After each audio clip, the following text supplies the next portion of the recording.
সমাগত বিশ্বকৰ্মা পূজা আৰু দুৰ্গা পূজা পূজাৰ এই পাকখনত মঙলদৈ শ্ৰী সাই হিৰো ডিলাৰত নতুন মটৰচাইকেল মুকলি গ্ৰাহকৰ বাবে ডিলাৰটোত মুকলি কৰিলে গ্লেমাৰ এক্স নামৰ অত্যাধুনিক মটৰচাইকেলখন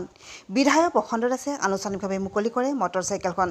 অত্যাধুনিক প্ৰযুক্তি সন্নিবিষ্ট গ্লেমাৰ এক্স মটৰচাইকেলখন মুকলি অনুষ্ঠানত মানৱ দৰদী শেখৰ মজুমদাৰ ইউটিউবাৰ দীপজ্যোতি ডেকা প্ৰমুখ্যে বহুকেইজন বিশিষ্ট ব্যক্তি উপস্থিত থাকে শ্ৰী সাই হিৰো ডিলাৰৰ পৰিচালক অজয় কুমাৰ গুপ্তাই গ্ৰাহকসকলক মটৰচাইকেলখনৰ বৈশিষ্ট্যসমূহৰ বিষয়ে উল্লেখ কৰে লগতে 10-15% ডাউন পেমেণ্টত গ্লেমাৰ এক্স মটৰচাইকেলখন ক্ৰয় কৰিব পাৰিব বুলি উল্লেখ কৰে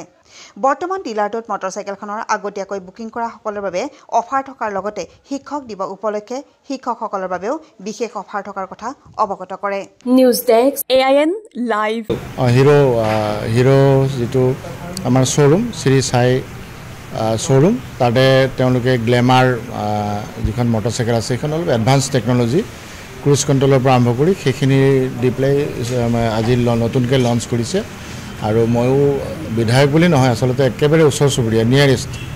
প্লাছ আমাৰ এগৰাকী ঘৰুৱা হিচাপে আৰু যিহেতু মঙলদৈ এগৰাকী মই নাগৰিক সেই হিচাপে আজি নতুনকৈ মোৰো চখ আছে সেইমতে আজি মটৰচাইকেলখন লঞ্চ কৰিছোঁ গ্লেমাৰ আৰু গ্লেমাৰত মই উঠি ভাল পাওঁ কিন্তু মই এইকাৰণে কৈছোঁ যে মোৰ যিখিনি ৰাজনৈতিক জীৱন বহুদিন চৰত গৈছোঁ চৰত কেতিয়াবা এনফিল্ডতো গৈছোঁ কিন্তু এনফিল্ডতকৈ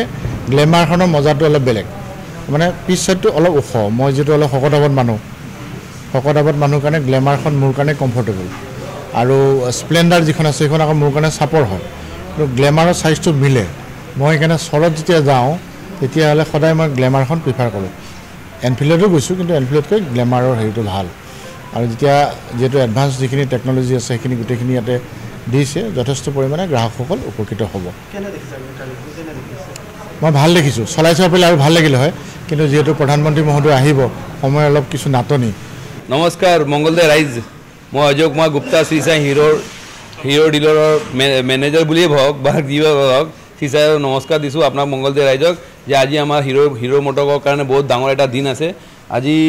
এই পূজা বতৰত যেতিয়া পূজাটো আমাৰ 28-22 তাৰিখৰ পৰা যে আৰম্ভ হ'ব দুৰ্গা পূজা আমাৰ অসমৰ কাৰণে ডাঙৰ এটা ফেষ্টিভেল আছে যিটো ফেষ্টিভেলত আমাৰ ৰাইজেবিলাক গাড়ী লয় যি কিবা এটা নতুন বস্তু লয় আৰু গাড়ীটো আমি চাওঁ যে ইহঁতে এটা পচন্দ কৰে গাড়ী লোৱাটো পচন্দ কৰে যিটো কাৰণে আমাৰ হিৰো মটৰকবে আজি অল অভাৰ আসামত আমি এই 10 তাৰিখত অল অভাৰ আসামত এক লগত লঞ্চিংটো কৰি আছোঁ আমাৰ গ্ৰেণ্ড লঞ্চিংটো গোটেই অসমত হৈ আছে গতিকে আমি মংগলদৈ মোৰ ডিলাৰশ্বিপ আছে মোৰ আণ্ডাৰত মংগলদৈ আৰু ওদালগুৰি ডিষ্ট্ৰিক্টটো আছে সেই ডিষ্ট্ৰিক্টৰ আণ্ডাৰত আমি আজি গোটেই জেগাত এইটো গাড়ীটো দুটা গাড়ীটো লঞ্চিং কৰি আছোঁ তাতে এটা গ্লেমাৰ এক্স এইটো গাড়ীৰ নাম হ'ল গ্লেমাৰ এক্স গ্লেমাৰটো আমাৰ পুৰাণ মডেলে আছে কিন্তু গ্লেমাৰ এক্সটো দি আছে ইয়াতে এক্সটো দিয়া মানে ইয়াতে এক্স ফেক্টৰ বহুত আছে তাৰমানে ফিচাৰ্ছবিলাক গাড়ীত ইমান যে ফিচাৰ্ছ দিছে এক্সট্ৰা ফিচাৰ্ছবিলাক ইমান এক্সট্ৰা ফিচাৰ্ছবিলাক আছে এতিয়া এটা 4-wheeler যি কিছুমান ফিচাৰবিলাক আছে এইটো ফিচাৰবিলাক ইয়াতে দিয়া আছে যেনেকৈ আপোনাক এজ ফৰ এক্সাম্পল মই আপোনাক দি আছোঁ যেনেকৈ ইয়াতে ড্ৰাইভ মোড আমাৰ ইয়াতে 3টা মোড আছে এটা ৰোড মোড আছে এটা ইকো মোড আছে এটা পাৱাৰ মোড আছে গতিকে পাৱাৰ মোড হ'লে অলপ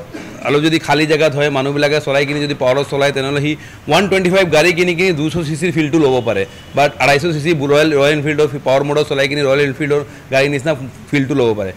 যিকোনো খবৰ বিজ্ঞাপনৰ বাবে যোগাযোগ কৰক 7896121996 লগতে 7002537271 আৰু 9854011916